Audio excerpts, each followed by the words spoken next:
Lately, there has been increased media coverage of new COVID variants and rising case numbers. So-called medical experts have been advising people to wear masks and get booster shots, even though both methods have proved to be ineffective. It seems as though perhaps we are being primed for the reintroduction of COVID restrictions. Here are 3 reasons why I think this is possible. First, the COVID regime never really ended. In 2003, George W. Bush landed on an aircraft carrier in the Persian Gulf and declared mission accomplished in Iraq. Since then, the intensity of the conflict has waxed and waned, but 20 years later, America still has troops in Iraq. Earlier this year, the WHO declared the global COVID emergency over. The WHO declared mission accomplished. Even though most countries began easing restrictions in early to mid-2022, the COVID regime has continued. Sure, it's no longer on a rolling boil, but it's been kept on a gentle simmer all this time. The WHO is busy preparing its accord on pandemic prevention. Many employers in Australia are still requiring job applicants to be vaccinated. Some people who protested or refused to comply with mandates and restrictions are still awaiting trial. Some have already been convicted and fined, and some are serving time in prison. Legislation that was only enforced from 2020 to 2022 has had a permanent impact. People were forced to make permanent decisions based on temporary restrictions. People lost jobs, lost businesses, sold their homes, emigrated, changed careers, dropped out of courses. Repealing legislation can't reverse that damage. And of course, the current cost of living crisis was caused by loose monetary policy during the pandemic. You could also take Brexit as an example. A majority of Brits voted to leave the EU, but 7 years later the British establishment is still fighting to rejoin the EU, and may even succeed if Labour is voted in next year. We need to know our enemy. It's never over with these guys. They never let anything go. Whenever they want you to think it's over, you can be assured it's not. There is no logical reason to believe the people who lied to us and constantly shifted the goalposts for 2.5 years. In 2020, I was a moderator of an anti-lockdown Facebook group. After the first lockdown ended, the page almost went dead, and the administrator was thinking about closing it down. But a few months later, we were back in lockdown. This cycle recurred several times. When lockdowns were enforced, people were outraged. When lockdowns were lifted, people grew complacent. We're in an inter-lockdown period now, and people are complacent. And we know authorities want lockdown to be the rule rather than the exception. Whether it's called a lockdown or a 15-minute city or something else doesn't matter. And the pretext doesn't matter either.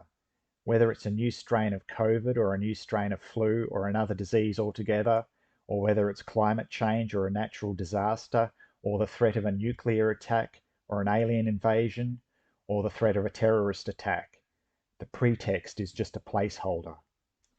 It's also worth noting that in Australia, no major political party has repudiated lockdowns. Why not? Because they plan to use them again. I would go as far as to say that the effort to make us believe lockdowns are over is a psyop.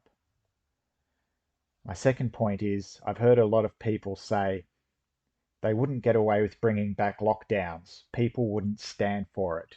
But if you think that, then you've learned nothing from the last 3 years. Most people have demonstrated that they cannot think for themselves. They will go along with anything. Worse, they will zealously enforce the orthodoxy. You cannot rely on the majority to do the right thing. The majority doesn't learn. Many of the people who swore they would never be duped after the scandal of the Iraq War are now clamoring for war with Russia. It's different this time, apparently, if you ask them.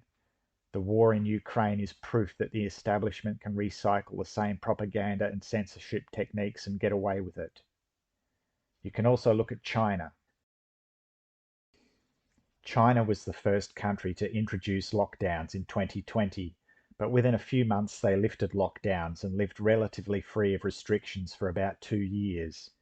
But then in early 2022, China began to pursue a zero COVID policy, suddenly imposing severe lockdowns for the first time in almost 2 years. In 2020, when China first imposed lockdowns, people in the West thought, that's China, our governments can't do that. Yet our governments did. If the Chinese government could bring back lockdowns after a 2 year reprieve, so can our governments. If the past 3 years have taught us anything, it's whatever the Chinese government can do, ours can do too. Whatever Chinese citizens go along with, most of our fellow citizens will go along with too. The third point I'd like to make is I often hear people say the narrative around COVID has collapsed, but the government doesn't need a coherent narrative. It didn't have a coherent narrative in 2020 when it first imposed restrictions. It was known, for example, that masks were ineffective and that COVID had a low infection fatality rate and mainly affected the elderly. There was no reason in 2020 to believe that lockdowns would prevent the spread of the virus. There was no reason in 2021 to believe that the vaccines would prevent transmission, and plenty of early evidence from Israel, Iceland, Malta, and Gibraltar to suggest that they didn't. There isn't a coherent narrative around the war in Ukraine. The government doesn't need a coherent narrative to push its agenda. The measures it imposes don't need to work either. So what should we do? I doubt we can prevent a return to COVID restrictions if authorities are determined to bring them back. I think the best thing you can do is order your life so that you are as self-sufficient as possible. I think we have to arrange our lives based on the assumption that lockdowns will return, CBDCs will be introduced, etc. If you are less dependent on the system, you will suffer less impact. But that doesn't absolve us from the moral responsibility to speak out. And the best time to speak out is before measures are introduced. Once lockdowns are introduced, gathering for protests will be illegal, and you risk being pepper sprayed and curb stomped by the police. Now, there are people urging caution, saying they're not going to bring lockdowns back, they're just trying to wind up the conspiracy theorists so they can discredit them when their predictions fail. This is a well-worn preemptive tactic deployed many times throughout the pandemic to try to lull us into complacency. For example, in 2020, if a freedom protest took place between lockdowns, the media would ask, "Why are you protesting? We're not in lockdown." Then when lockdown was imposed and people protested, the media asked, "Why are you protesting? We're in lockdown. You should be at home isolating." They played the same trick with vaccine mandates. Since early 2020, so-called conspiracy theorists were predicting the introduction of vaccine mandates and vaccine passports. Politicians assured us that these anti-vaxxers were getting worked up over nothing.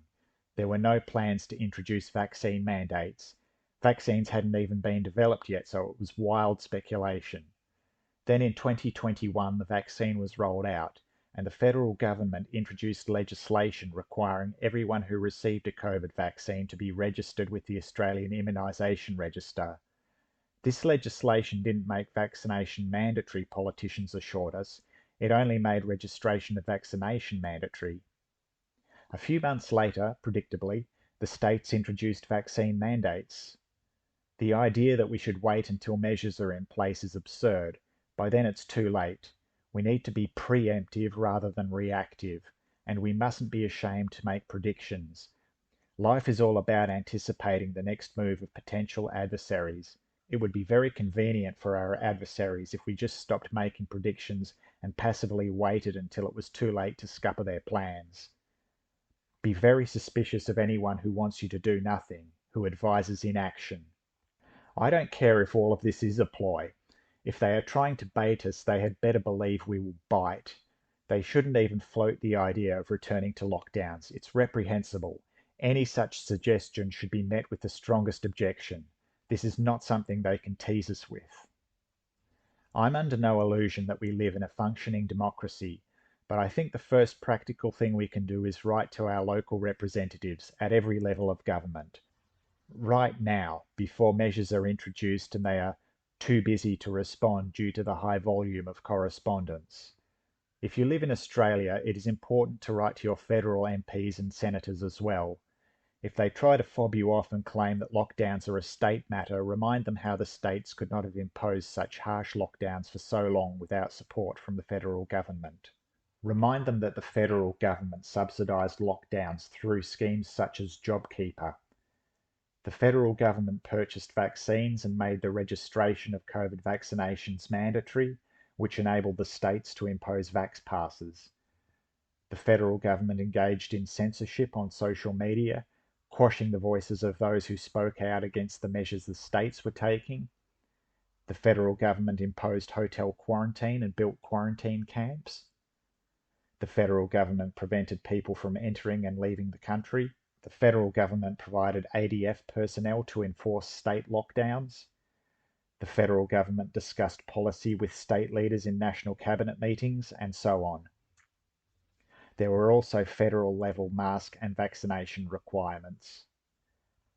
I have a petition to federal parliament pending approval, but that could take a few weeks and I don't know how much time we have. In 2020, things moved very fast. One minute politicians were espousing herd immunity, then the next minute they were announcing lockdowns. So I have started a change.org petition, link in the description below. Now, I don't have much faith in the power of petitions to change things. Politicians can simply ignore them.